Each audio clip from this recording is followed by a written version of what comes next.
Good morning student. मैं अवनीश सिंह तोमर और आज हम पढ़ने वाले हैं प्राकृतिक वनस्पतियों का दूसरा पार्ट। तो आपको पहला पार्ट पसंद आया होगा और देखते हैं। देखो इस पार्ट में हम क्या पढ़ेंगे। आज मैं आपको समझाने वाला हूं कि उत्तर भारत में आप जो वृक्ष देखते हैं कि उनकी पत्तियां जाड़े खत्म होने के बाद यानी कि जैसे ही गर्मी को दिन स्टार्ट होते हैं वैसे ही पत्तियां गिर जाती हैं और कुछ समय के बाद जब वर्षा आने वाली होती है तो फिर वो पत्तियां आ जाती हैं। तो इनका कारण क्या होता है, वास्तव में ये किस प्रकार की प्रक्रिया होती है, तो इन सारी चीजों के बारे में आज हम पढ़ने वाले हैं। आप वीडियो को बिल्कुल लास्ट तक देखें और पसंद अगर आता है तो कमेंट करके जरूर बताएं और वीडियो को लाइक करें, ज्यादा से ज्यादा वीडियो को शेयर किया करें। भाई देखते हैं, पिछली वीडियो में हम कटीले वन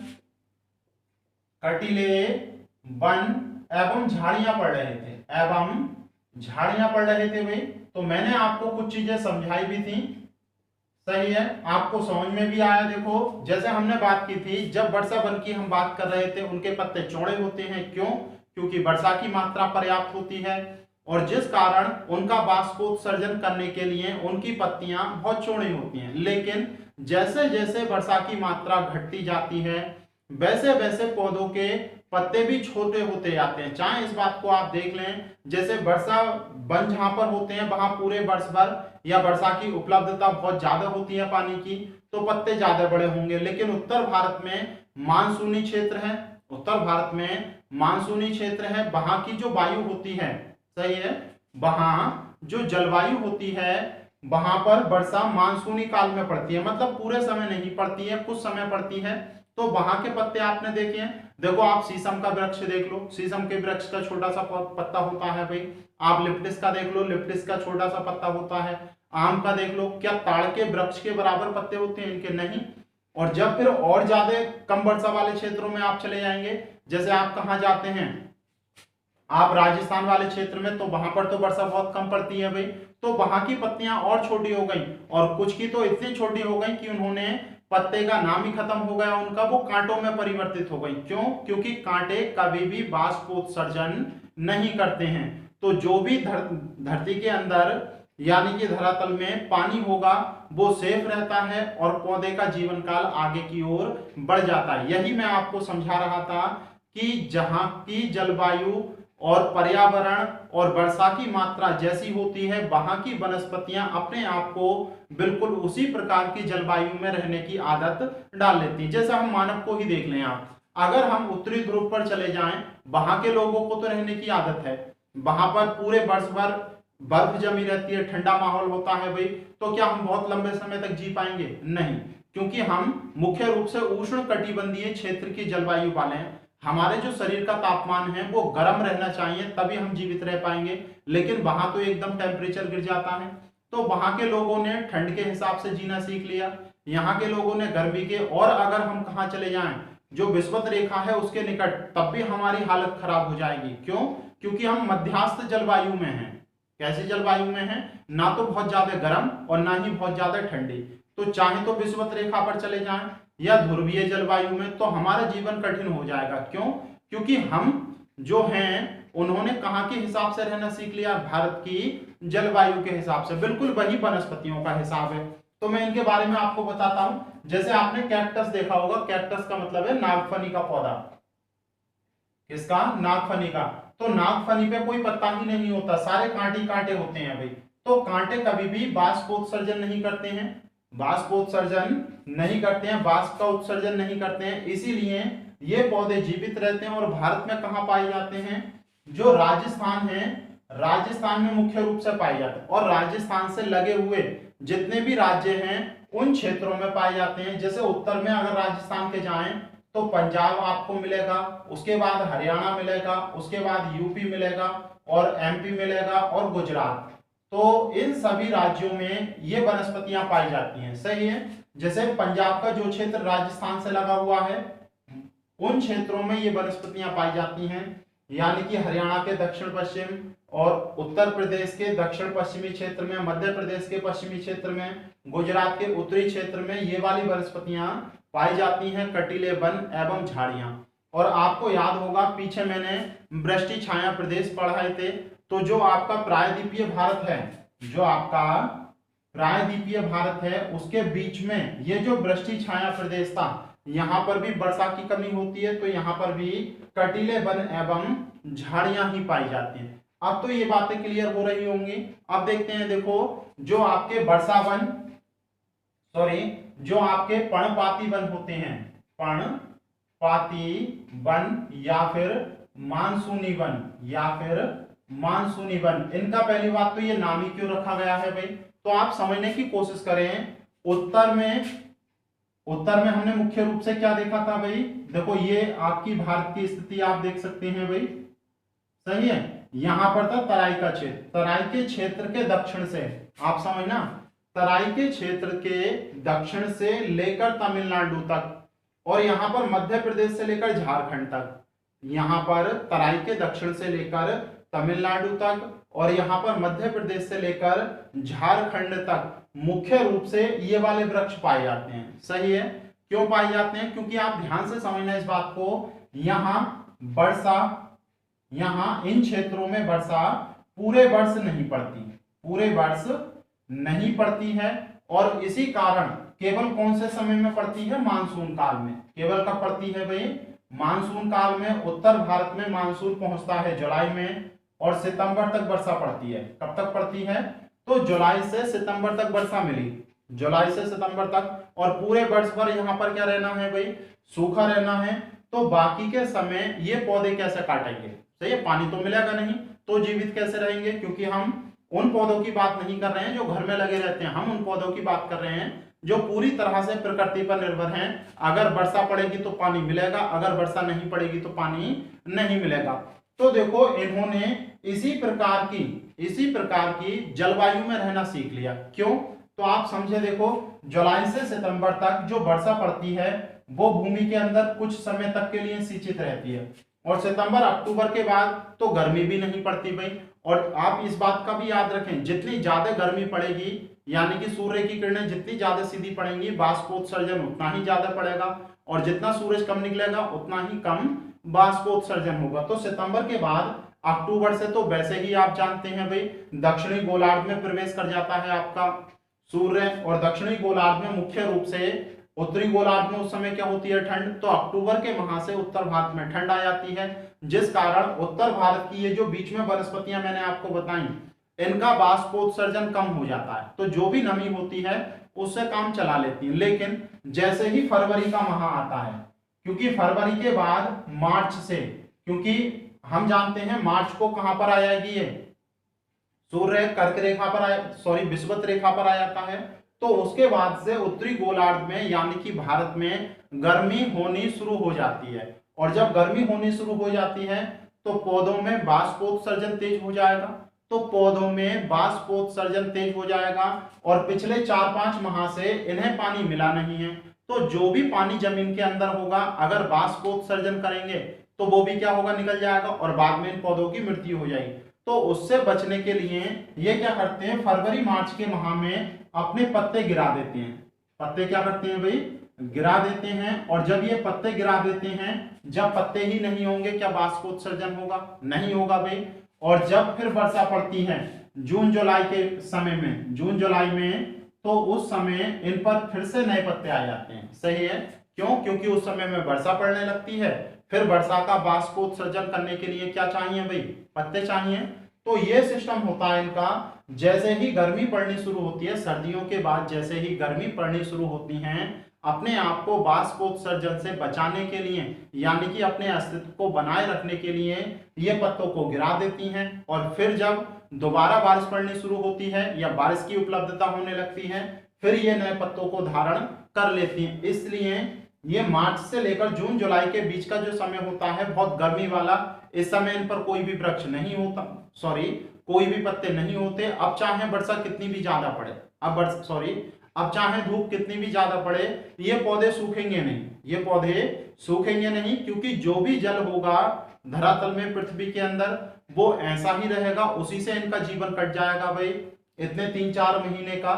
क्यों, क्योंकि बाष्पोत्सर्जन अब बिल्कुल भी नहीं हो रहा है, तो इसीलिए ये पत्ते अपने वृक्षों को गिरा देते हैं। और आप याद रखें, हर जगह के वृक्ष ऐसे नहीं होंगे, क्योंकि हम उत्तर भारत में रह रहे हैं, तो हमें लगता है कि हर जगह के वृक्ष ऐसे ही होते हैं कि वर्ष में एक समय ऐसा आता है जाड़ों के बाद जो अपने पत्ते गिराते हैं, लेकिन मानसूनी वृक्षों के साथ ही ऐसा होता है, जो सदाबहार वृक्ष होते हैं उनके साथ ऐसा नहीं होता है। क्लियर है भाई?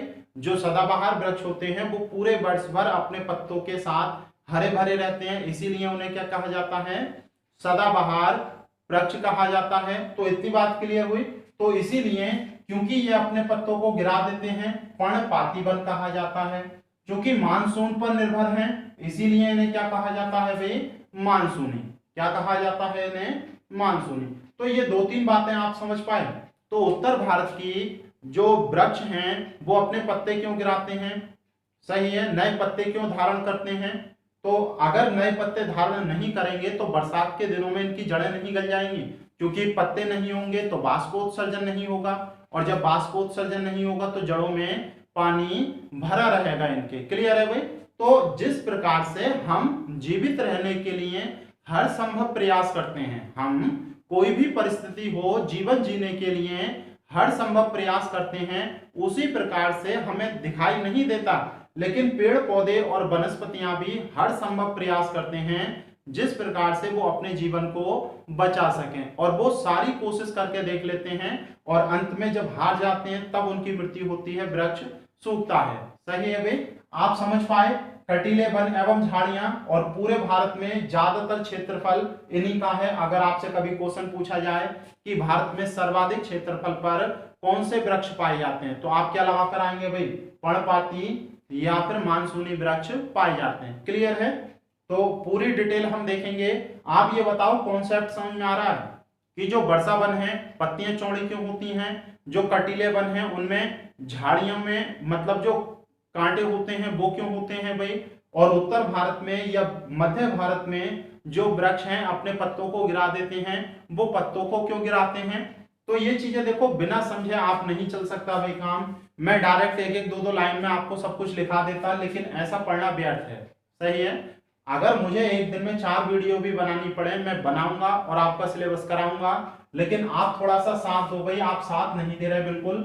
ज्यादा से ज्यादा वीडियो को शेयर किया करो भाई, हर किसी को वीडियो पहुंचाया करो। अब तो मैंने इस पर 6 से लेकर 12 तक की क्लासें भी स्टार्ट कर दी हैं भाई, साइंस की 11 12 की केमिस्ट्री भी पढ़ानी शुरू कर दी है, क्योंकि लॉकडाउन का समय है। जितनी ज्यादा आर्थिक रूप से बच्चों की सहायता हो जाए सही है, क्योंकि 12th क्लास में 500 700 रुपए महीने की फीस जाती है, तो उससे आप बचा सकते हैं। जो 11 12 के बच्चे हैं और 10th में भी 400 रुपए ले लेते हैं भाई उनसे, तो आपके अगर जानकारी में, रिलेशन में, मोहल्ले में, आस पड़ोस में कोई भी बच्चा ऐसा है जो 9th में, 10th में, 11th में या 12th में पढ़ता है, तो उसे इस चैनल के बारे में जरूर बताएं भाई, क्योंकि आने वाले समय में वो 400-500 रुपए की जो ट्यूशन पढ़ेगा उससे उसका छुटकारा मिल जाएगा। सही है? तो आप किसी की हेल्प करें, बहुत अच्छा काम है भाई। इसके बाद देखो, एक प्रकार के और वन है पर्वतीय वन। एक प्रकार के और वन है पर्वतीय वन। तो पर्वतीय वन क्या होते हैं भाई? देखो, पर्वतीय वन के बारे में देखते हैं। देखो, तो ये थोड़ा सा अपवाद हैं, ये थोड़े से अपवाद हैं। पिछले तीनों प्रकार के जो पढ़े हमने, सदाबहार पढ़ लिए भाई, कटीले वन एवं झाड़ियां पढ़ ली हमने पर्णपाती वन पढ़ लिए। सारे के सारे किस पर निर्भर कर रहे थे? वर्षा की मात्रा पर। किस पर निर्भर कर रहे थे भाई? वर्षा की मात्रा पर। लेकिन पर्वतीय वन वर्षा की मात्रा पर निर्भर नहीं करते। आप लिखें कि ये वर्षा पर निर्भर नहीं करते हैं। अगर वर्षा पर निर्भर नहीं करते तो किस बात पर निर्भर करते हैं? ये करते हैं पर्वतीय ढाल पर। किस पर? पर्वतीय ढाल पर। सही है? किस पर निर्भर करते हैं? पर्वतीय ढाल पर। क्यों? क्योंकि आप समझें, देखो मान लो ये पर्वत है, ये पर्वत है, तो जैसे जैसे ऊंचाई बढ़ती है, जैसे जैसे ऊंचाई बढ़ती है वैसे वैसे टेम्परेचर कम होता है। जैसे जैसे ऊंचाई बढ़ती है वैसे वैसे टेम्परेचर कम होता है ऊंचाई बढ़ने के साथ साथ। और इसी कारण एक सीमित क्षेत्र में, सीमित क्षेत्र में हमें क्या देखने को मिलती है? कई प्रकार की जलवायु देखने को मिल जाती है। क्यों? क्योंकि जब धरातल पर हम देखेंगे तो धरातल है अलग प्रकार की जलवायु, और शीर्ष पर जब हम जाएंगे तो अधिक ऊंचाई होने के कारण हमें क्या देखने को मिल सकता है भाई, ग्लेशियर देखने को मिल सकता है। क्या देखने को मिल सकता है, ग्लेशियर। तो यही कारण है कि पर्वतीय वन वर्षा पर निर्भर नहीं करते अपितु पर्वतीय ढाल पर निर्भर करते हैं। क्यों? क्योंकि एक सीमित क्षेत्र में कई प्रकार की जलवायु आपको देखने को मिल सकती है। जैसे एक एग्जांपल देता हूं मैं, जो अफ्रीका है, सही है भाई, जो अफ्रीका है उसके पूर्वी क्षेत्र में एक देश है केन्या। क्या है भाई, केन्या एक देश है, और केन्या में एक पर्वत है जिसका नाम है माउंट केन्या। जिसका नाम क्या है भाई, इसे माउंट केन्या मान सकते हैं आप। इस पर्वत का नाम क्या है, माउंट केन्या। और ये जो केन्या देश है ये मुख्य रूप से विषुवत रेखीय क्षेत्र में है। किसमें, विषुवत रेखीय क्षेत्र में। तो आप अब अंदाजा नहीं लगा सकते भाई, अगर विषुवत रेखीय क्षेत्र में है तो यहाँ की जलवायु कैसी होने वाली है, उष्ण कटिबंधीय। कैसी होने वाली है, उष्ण कटिबंधीय, बिल्कुल गर्म जलवायु, ज्यादा से ज्यादा बारिश पड़ेगी। लेकिन होता क्या है, माउंट केन्या की यहाँ पर धरातल पर तो कैसी जलवायु आपको देखने को मिलेगी, उष्ण कटिबंधीय। लेकिन जब हम शीर्ष पर पहुंचते हैं तो शीर्ष अत्यधिक ऊंचाई पर होने के कारण धीरे धीरे टेम्परेचर में कमी आती है ऊपर जाने पर, और हमें शीर्ष पर ग्लेशियर देखने को मिलते हैं। हमें शीर्ष पर ग्लेशियर देखने को मिलते हैं। तो आप याद रखें कि पर्वतीय वन भारत में मुख्य रूप से जम्मू कश्मीर वाला क्षेत्र हुआ, उत्तराखंड, हिमाचल प्रदेश, अरुणाचल प्रदेश, सिक्किम, इन क्षेत्रों में पाए जाते हैं जहां पर पर्वत। और पर्वतीय वन मुख्य रूप से वर्षा पर निर्भर नहीं करते हैं। किस पर निर्भर करते हैं भाई, पर्वतीय ढाल पर निर्भर करते हैं। तो ये लाइन क्लियर हो रही होगी आपको। और भारत की अगर इन पर्वतीय ढाल के वनों की बात करें तो इनके धरातल में तो किसी और प्रकार के वृक्ष पाए जाएंगे, और मध्य क्षेत्र में किसी और प्रकार के क्षेत्र पाए जाएंगे, वन पाए जाएंगे, और शीर्ष पर जाकर किसी और प्रकार की वनस्पतियां आपको देखने को मिलेंगी। तो इस प्रकार से एक ही क्षेत्र में आपको कई प्रकार की जलवायु की वनस्पतियां देखने को मिल सकती हैं। कई प्रकार की वनस्पतियां आपको देखने को मिल सकती हैं। जैसे मैं एक एग्जाम्पल बताता हूं आपको भारत में हिमालय का। देखो हिमालय का एग्जाम्पल बहुत ध्यान से देखना भाई, क्योंकि हिमालय 3 भागों में बटा हुआ है। हिमालय 3 भागों में बटा हुआ है इस प्रकार से। यही तो है भाई, ये है आपका, ये कौन सा पर्वत है, ये मध्य है, और ये आपका महान। ये महान सबसे ऊंचा, सही है। इसके शीर्ष पर क्या पाए जाते हैं, ग्लेशियर। क्या पाए जाते हैं भाई, ग्लेशियर। ये मध्य हिमालय और ये शिवालिक। क्या है ये, शिवालिक सबसे नीचा है। और शिवालिक के दक्षिण में मैंने आपको क्या बताया था भाई, कि यहीं पर आकर जो दक्षिण पश्चिमी मानसून है उसकी अरब सागर वाली शाखा और उसकी बंगाल की खाड़ी वाली शाखा, दोनों की दोनों शाखाएं जो ब्रांचेस हैं वो कहां टकराती हैं, शिवालिक से। और इसके गिरिपाद में किसका निर्माण होता है, तराई क्षेत्र का। किसका निर्माण होता है भाई, तराई क्षेत्र का। तो आप ध्यान से समझना, तराई क्षेत्र में कैसे वृक्ष पाए जाते हैं आप बताओ, सदाबहार। कैसे पाए जाते हैं भाई, सदाबहार। क्लियर है। जब इससे थोड़ी सी ऊंचाई पर हम जाएंगे, मुख्य रूप से कहां, शिवालिक वाले क्षेत्र में, तो हमें एक अलग प्रकार की जलवायु मिलती है, ठंडी शीतोष्ण जलवायु। कैसी, शीतोष्ण जलवायु। और शीतोष्ण जलवायु में मुख्य रूप से शीतोष्ण जलवायु के वृक्ष पाए जाते हैं, जैसे देवदार वृक्ष। तो अलग प्रकृति होगी बिल्कुल। अब हम मध्य हिमालय में जाएंगे। मध्य हिमालय और ज्यादा ऊंचा है, तो यहाँ के वनों की प्रकृति और बदल जाती है। ये शंकुधारी हो जाते हैं भाई। कैसे होते हैं, शंकुधारी, या फिर नुकीले कह सकते हैं आप। ये वृक्ष कैसे हो जाएंगे, देखो मैं आपको बनाकर दिखाता हूं। ये वृक्षों की प्रकृति बिल्कुल इस प्रकार की हो जाती है, जैसे आपका क्रिसमस ट्री होता है नहीं, बिल्कुल इस प्रकार के वृक्ष हो जाएंगे। ये बिल्कुल इस प्रकार के वृक्ष हो जाएंगे। इस प्रकार से इनकी पत्तियां हो जाएंगी कटीली कटीली। सही है भाई। तो आप देख सकते हैं जब और ऊंचाई बढ़ी तो वृक्ष शंकुधारी या कटीली या नुकीले वृक्ष हो गए भाई। और जब ग्लेशियर पर पहुंचते हैं तो आपको अल्पाइन वनस्पति या फिर आपको टूड्रा वनस्पति ये देखने को मिलती हैं। अल्पाइन या टुंड्रा वनस्पति मुख्य रूप से ध्रुवीय देशों की हैं। ये किसकी? ध्रुवीय, जहां पर पूरे वर्ष भर बर्फ जमी रहती है। तो ये कौन कौन सी होती हैं? जैसे लीचेन, लाइकेन भी होती है, लाइकेन, लीचेन और काई, और भी कई प्रमुख घास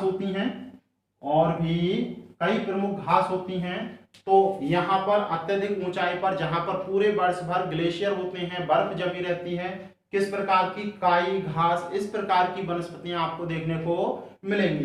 तो आप नहीं समझ पा रहे भाई, क्या इसका कुछ लेना देना है वर्षा से? कोई भी लेना देना नहीं है।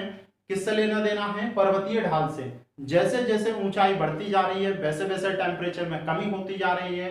यहाँ पर बिल्कुल हमने उष्ण कटिबंधीय जलवायु देखी, यहाँ पर हमने शीतोष्ण जलवायु देखी, यहाँ पर ठंडी जलवायु देखी, और यहाँ पर ध्रुवीय जलवायु। और ध्रुवीय जलवायु में टुंड्रा वनस्पति या फिर अल्पाइन वनस्पतियां पाई जाती हैं। तो इस क्षेत्र में वो, तो एक निश्चित क्षेत्र में ही कई प्रकार की जलवायु हमने देख ली, और उसी के हिसाब से यहाँ पर वृक्ष पाए जाते हैं। तो जो भी प्रमुख वृक्ष थे उनके बारे में जो भी बेसिक हमें जानना था हमने जान लिया। इसके बाद देखो, मुख्य रूप से आप जो पढ़ते हैं भाई डेल्टाई क्षेत्रों की वनस्पतियां, तो डेल्टाई क्षेत्रों की वनस्पतियां पहले हम पढ़ चुके हैं, तो उनके बारे में डिटेल से बात नहीं कर रहे।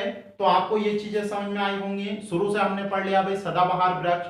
सदाबहार वृक्ष के पत्ते चौड़े होते हैं, वृक्ष ऊंचे होते हैं, घने होते हैं वन, और लताएं होती हैं, जिस कारण जो धूप है वो धरती तक नहीं पहुंच पाती। पत्तियां चौड़ी होने के कारण ज्यादा से ज्यादा बाष्पोत्सर्जन होता है। और इसके विपरीत जहां पर वर्षा की मात्रा बहुत कम होती है, 50 सेंटीमीटर से भी कम, तो वहां पर कांटेदार वृक्ष पाए जाते हैं। जैसे बबूर का वृक्ष हो गया, बबूर के वृक्ष बहुत पाए जाते हैं। नागफनी, कैक्टस हो गए भाई, आपके बेरी के पेड़ हो गए, खजूर के पेड़ हो गए। तो ये मुख्य रूप से वहां की उपयोगिता या गुण है भाई, जहां पर कम वर्षा होती है और जहां पर औसत वर्षा होती है, मतलब मानसून के हिसाब से, वहां पर मानसूनी वृक्ष वो अपने अस्तित्व को बनाए रखने के लिए कि वर्षा के जो सर्दियां होती हैं, सर्दियों के बाद वृक्ष को जो पत्तियां होती हैं उन्हें गिरा देते हैं। और उसके बाद में चौथा हमने देखा पर्वतीय वन, जो बिल्कुल अलग प्रकार के हैं, जो मुख्य रूप से वर्षा पर निर्भर नहीं कर रहे हैं, मुख्य रूप से पर्वतीय ढाल पर निर्भर कर रहे हैं। तो आपको अब अगली वीडियो में हम बिल्कुल व्यवस्थित तरीके से पूरी बात पढ़ेंगे भाई सभी के बारे में, और लिखते हुए भी चलेंगे भाई। तो आपको अगर ये सारी चीजें नॉलेज अच्छी लगी हो तो कमेंट करके जरूर बताएं भाई, और वीडियो को ज्यादा से ज्यादा शेयर जरूर करें। अगर पहली बार हमारे चैनल पर विजिट कर रहे हैं तो चैनल को सब्सक्राइब करें, राइट साइड में बेल आइकन के बटन को प्रेस करके ऑल के बटन पर क्लिक करें, ताकि सबसे पहले हमारे चैनल का नोटिफिकेशन पहुंचे आपके पास और हर वीडियो को आप देख पाएं। कोई भी वीडियो आप मिस नहीं करें, क्योंकि एक वीडियो के मिस होने से आगे के कई लेक्चर खराब हो जाते हैं। धन्यवाद।